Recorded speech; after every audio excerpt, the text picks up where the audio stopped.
Tuhan berfirman kepada Musa di Gunung Sinai, "Berbicaralah kepada orang Israel dan katakan kepada mereka, apabila kamu telah masuk ke negeri yang akan kuberikan kepadamu, maka tanah itu harus mendapat perhentian sebagai sabat bagi Tuhan.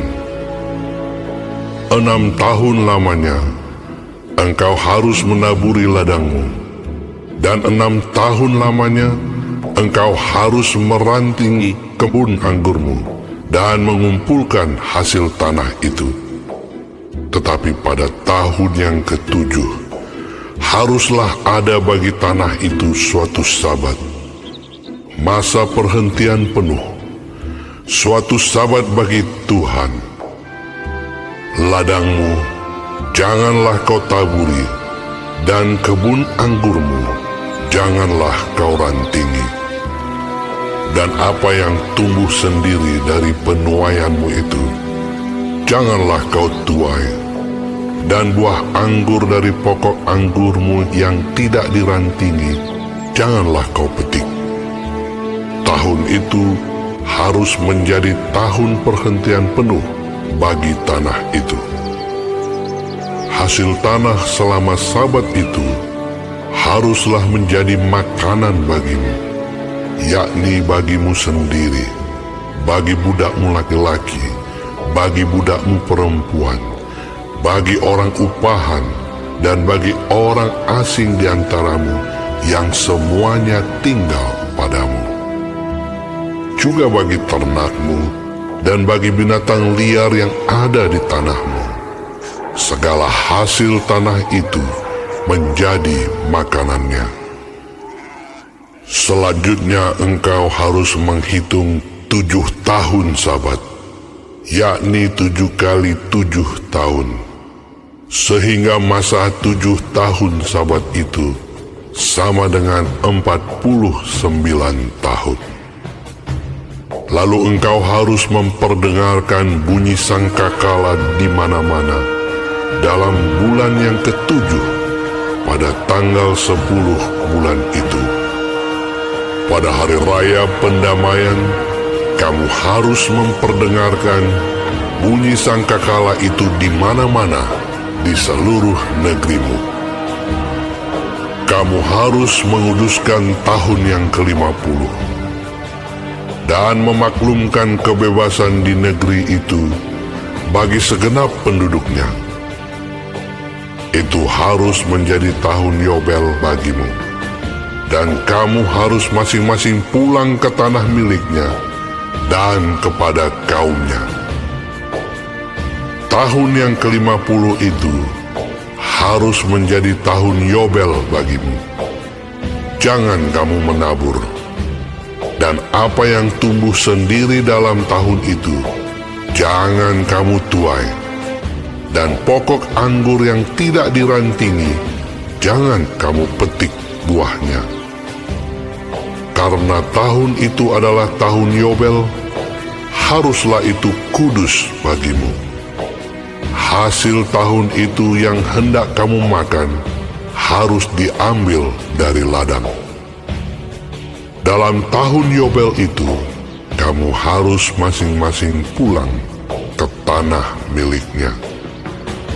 Apabila kamu menjual sesuatu kepada sesamamu atau membeli daripadanya, janganlah kamu merugikan satu sama lain.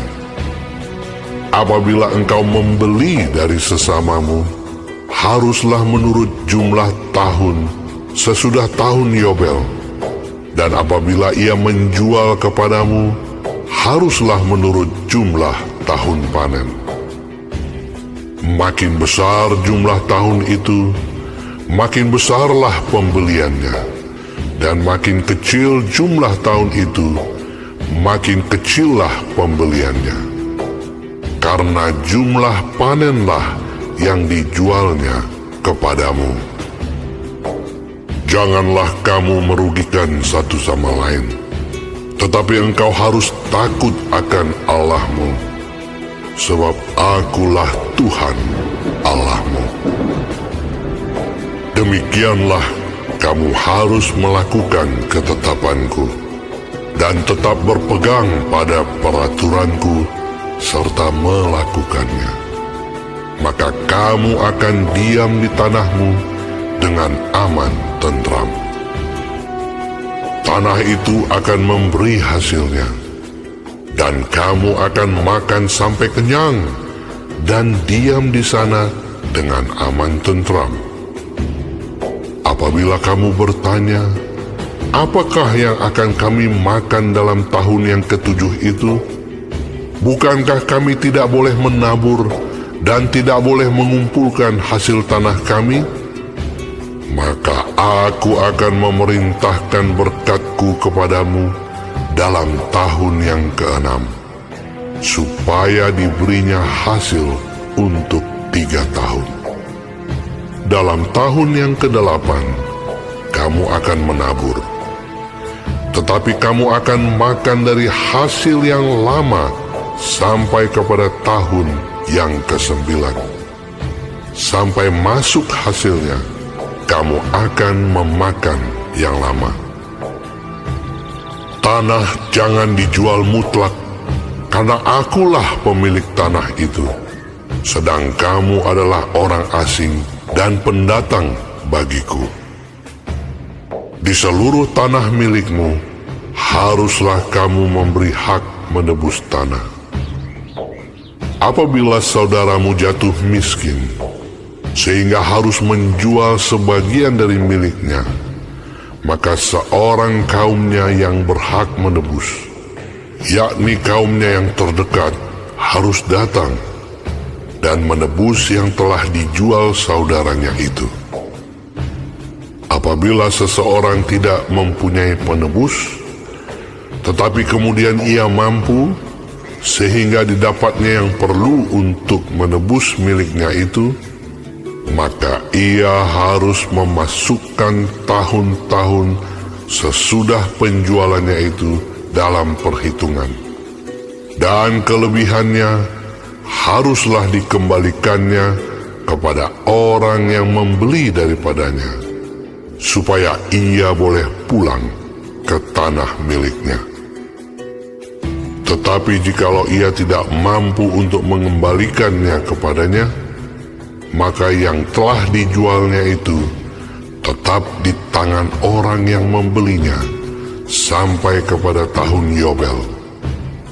Dalam tahun Yobel, tanah itu akan bebas, dan orang itu boleh pulang ke tanah miliknya. Apabila seseorang menjual rumah tempat tinggal di suatu kota yang berpagar tembok, maka hak menebus hanya berlaku selama setahun, mulai dari hari penjualannya. Hak menebus berlaku hanya 1 tahun. Tetapi jikalau rumah itu tidak ditebus dalam jangka waktu setahun itu, rumah itu secara mutlak menjadi milik si pembeli turun-temurun. Dalam tahun Yobel, rumah itu tidaklah bebas. Tetapi rumah-rumah di desa-desa yang tidak dikelilingi pagar tembok haruslah dianggap sama dengan ladang-ladang di negeri itu. Atasnya harus ada hak menebus, dan dalam tahun Yobel, rumah itu harus bebas.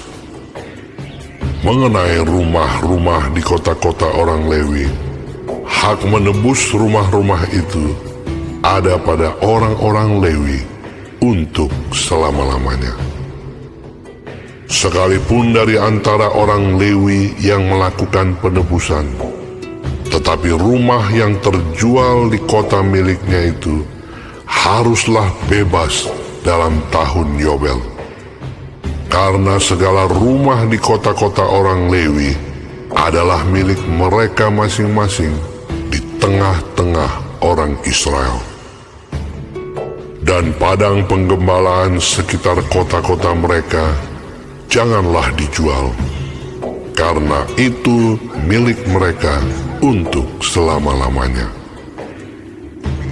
Apabila saudaramu jatuh miskin, sehingga tidak sanggup bertahan di antaramu, maka engkau harus menyokong dia sebagai orang asing dan pendatang, supaya ia dapat hidup di antaramu.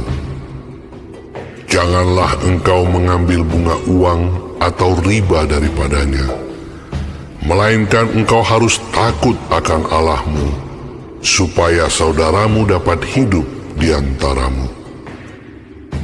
Janganlah engkau memberi uangmu kepadanya dengan meminta bunga. Juga makananmu janganlah kau berikan dengan meminta riba. Akulah Tuhan Allahmu, yang membawa kamu keluar dari tanah Mesir, untuk memberikan kepadamu tanah Kanaan, supaya aku menjadi Allahmu. Apabila saudaramu jatuh miskin di antaramu, sehingga menyerahkan dirinya kepadamu, maka janganlah memperbudak dia. Sebagai orang upahan dan sebagai pendatang, ia harus tinggal di antaramu. Sampai kepada tahun Yobel, ia harus bekerja padamu. Kemudian ia harus diizinkan keluar daripadamu, ia bersama-sama anak-anaknya, lalu pulang kembali kepada kaumnya, dan ia boleh pulang ke tanah milik nenek moyangnya.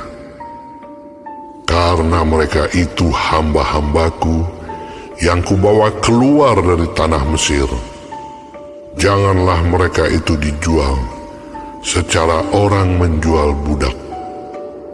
Janganlah engkau memerintah dia dengan kejam, melainkan engkau harus takut akan Allahmu. Tetapi budakmu laki-laki atau perempuan yang boleh kau miliki adalah dari antara bangsa-bangsa yang di sekelilingmu. Hanya dari antara merekalah kamu boleh membeli budak laki-laki dan perempuan.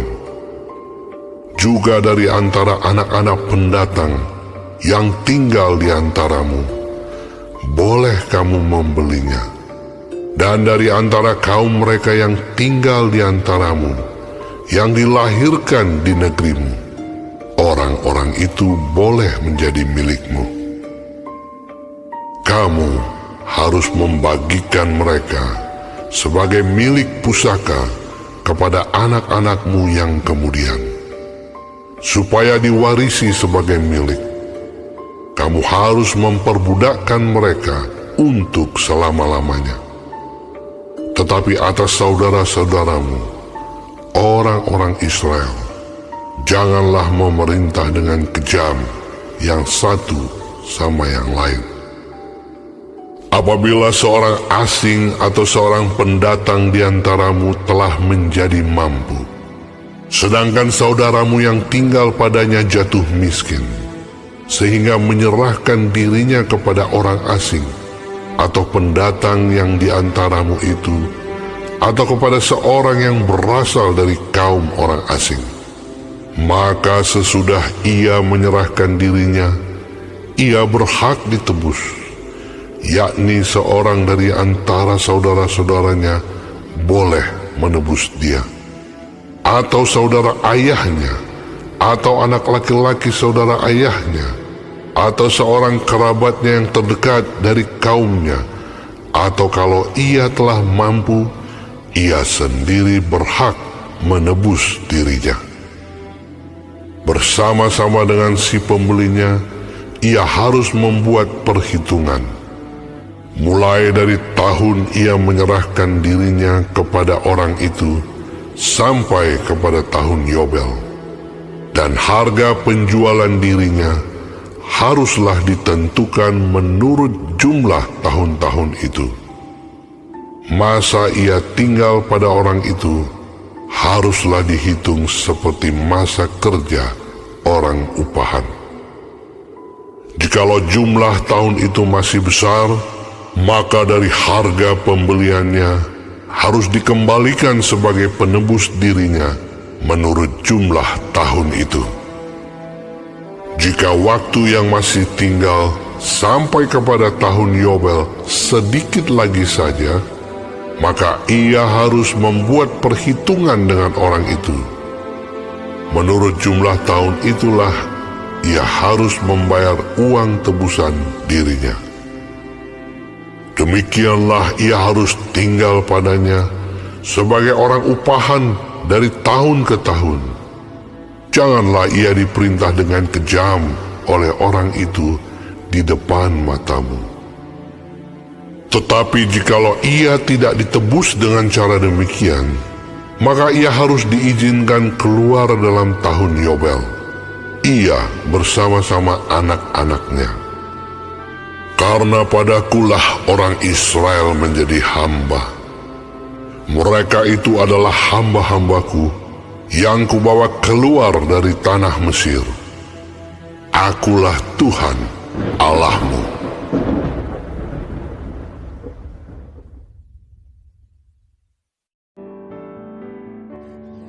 Shalom semua jemaat Tuhan. Kembali kita di dalam pendalaman Alkitab Clear Sight. Sekarang kita sudah memasuki kitab Imamat 25. Tuhan Yesus memberkati. Di dalam ayat 1 sampai 34 bicara tentang tahun Sabat dan tahun Yobel, penebusan tanah dan penebusan rumah. Peraturan-peraturan yang diberikan di perikop ini berhubungan erat dengan kepemilikan tanah umat Israel. Prinsipnya, Tuhanlah pemilik tanah dan umat dipercayakan untuk mengelolanya. Tuhan akan menghidupkan dan mensejahterakan mereka melalui tanah yang dikelola secara bertanggung jawab. Peraturan tahun Sabat menjelaskan perlunya alam dikelola dengan benar. Tanah perlu diberi istirahat untuk mengembalikan kesuburannya. Melalui peraturan ini, umat diminta percaya bahwa Tuhan sanggup memelihara hidup mereka. Peraturan Yobel diadakan untuk memastikan bahwa setiap keluarga dari suku-suku Israel tetap dapat mengelola tanah mereka sesuai hak guna pakai yang Tuhan berikan kepada mereka. Bila tidak sanggup menebus, maka pada tahun Yobel, tanah tersebut tetap harus dikembalikan kepada keluarga pemilik semula. Peraturan ini dibuat untuk menghindari timbulnya tuan tanah-tanah yang serakah, yang menimbun kekayaan di atas penderitaan orang lain. Tahun Yobel merupakan tahun keadilan dan harapan bagi orang melarat, karena orang Israel akan kembali memiliki tanah yang telah diperuntukkan bagi mereka. Di dalam ayat 35-55, perlakuan terhadap orang miskin. Tuhan tidak pernah membedakan manusia yang kaya, miskin, yang kuat, lemah, yang berkuasa, dan yang tidak berdaya. Itulah sebabnya, melalui peraturan Yobel ini, Tuhan ingin menekankan agar umat jangan memperbudak atau menindas sesamanya. Karena kita pun dahulu budak di Mesir, tetapi kemudian dimerdekakan Tuhan di dalam ayat 38. Menolong orang miskin tanpa memikirkan bunga, memperlakukan mereka secara manusiawi, memperdulikan mereka, memberikan perhatian, pertolongan, atau perlindungan terhadap orang-orang yang diperlakukan tidak adil dalam hal ekonomi, pendidikan, hukum, keamanan, dan yang lainnya. Karena itu Bapak Ibu yang dikasihi oleh Tuhan, marilah kita minta berkat kepada Tuhan, supaya melalui berkat-berkat yang kita punyai itu, kita bisa menolong orang-orang yang membutuhkan uluran tangan kita. Kiranya Tuhan memberkati kita dan dimampukan Tuhan kita untuk menjadi pelaku-pelaku firman Tuhan ini. Amin. Tuhan Yesus memberkati.